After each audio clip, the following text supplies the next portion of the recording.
that we are assessing how much damage was done, and that we're ensuring that people hired. We'll be announcing the tariffs on Canada and Mexico for a number of reasons. Number one is the people that have poured into our country so horribly and so much. Number two are the drugs, fentanyl, and everything else that have come into the country. And number three are the massive subsidies that we're giving to Canada and to Mexico in the form of deficits. And I'll be putting the tariff of 25% on Canada and separately 25% on Mexico.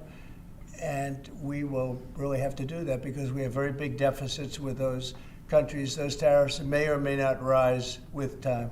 And will oil be part of that, though? Because we get oil from Canada. Oil is going to have nothing to do with it as far as I'm concerned. Oil has nothing to do with it. Are only the most outstanding, capable people for the jobs that they're being hired into. That's coming on the 1st, Saturday. But no oil tariff, no oil tariffs. No, I don't. Well, I didn't say that. You said that. No. Well, I don't want to misinterpret. No, we may or may not. We're going to make that determination probably tonight on oil. Okay. Yeah, because they send us oil. We'll see. It depends on what the price is. If the oil is properly priced, if they treat us properly, which they don't. Look, Mexico and Canada have never been good to us on trade. They've treated us very unfairly on trade. And we will be able to make that up very quickly because we don't need the products that they have. We have all the oil you need. We have all the trees you need, meaning the lumber. We have more than almost anybody in those two categories. In oil, we have more than anybody, and we don't need anybody's trees. We have to free up some of the tree areas that we have. We have great lumber in this country. We have to free them up environmentally, which I can do very quickly. But we don't need what they have. And for us to be subsidizing Canada to the tune of $175 billion a year and subsidizing Mexico to the tune of $250 billion, $300 billion a year, and Mexico is a method of China sending in its product. And with China, I'm also thinking about something because they're sending fentanyl into our country, and because of that, they're causing us hundreds of thousands of deaths. So China is going to end up paying a tariff also for that, and we're in the process of doing that. Mr. President. We'll make that determination what it's going to be, but China has to stop sending fentanyl into our country and killing our people.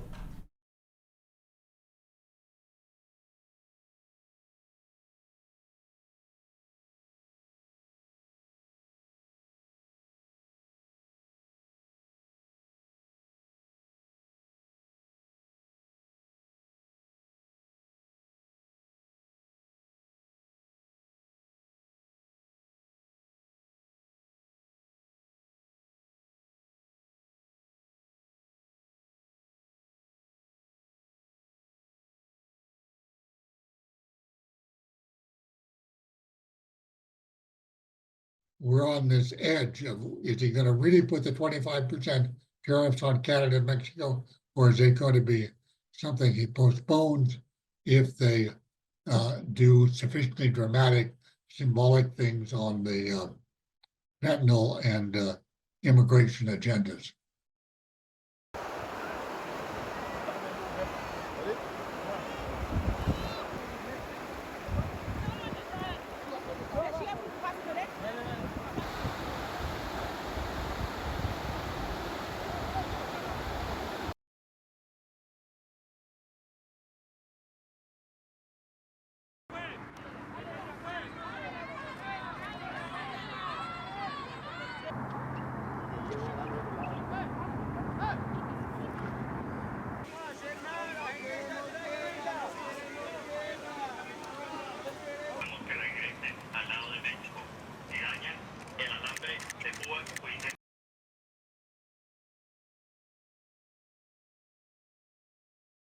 He's taking the same playbook, but ramping it up.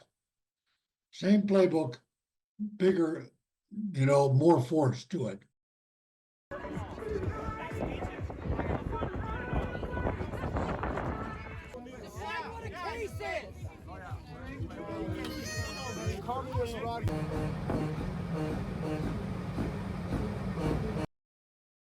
A lot. I mean, firstly, and the one he really wants to protect in the U.S. economy is auto we have an auto deficit with Mexico, not with Canada, with Mexico. With Canada, it's about balance. It's a lot of differentiated parts and assembled autos. With Mexico, there's an auto surplus in favor of Mexico, parts and assembled autos. So that would that'd be hit hard. And probably we would, get a big you get layoffs in the Mexican auto industry for sure.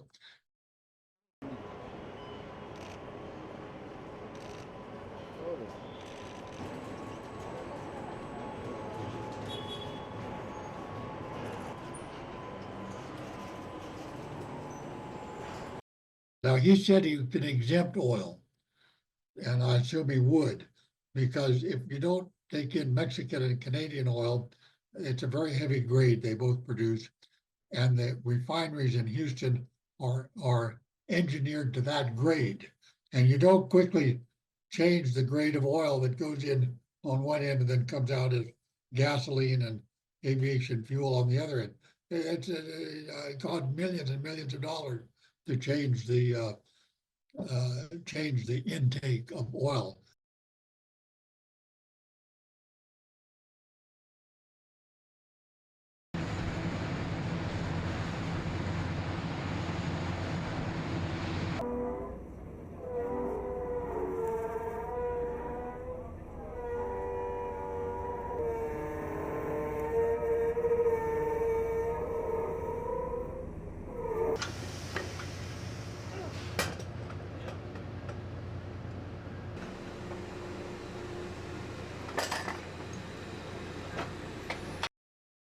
If he actually puts on tariffs, you're going to get a price impact. We calculate 1.2% increase in average prices.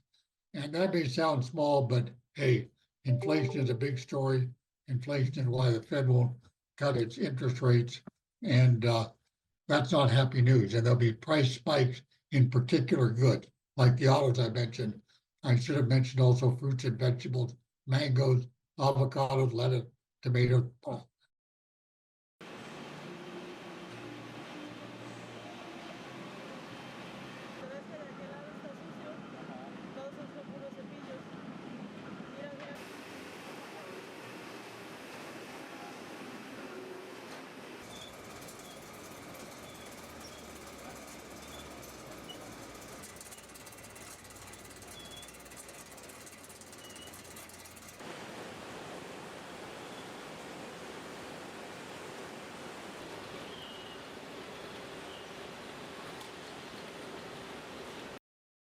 If they retaliate, you're gonna get unemployment in in the U.S. firms that export to Mexico and Canada. They can't quickly redirect what they produce to some other market, Vietnam, Europe. It takes time to change your selling pattern.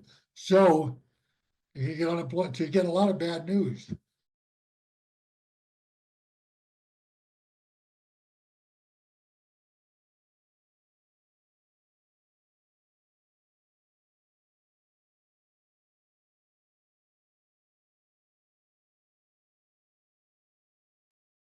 What he would really like are some symbolic big things that Mexico and Canada do, like putting troops on the border.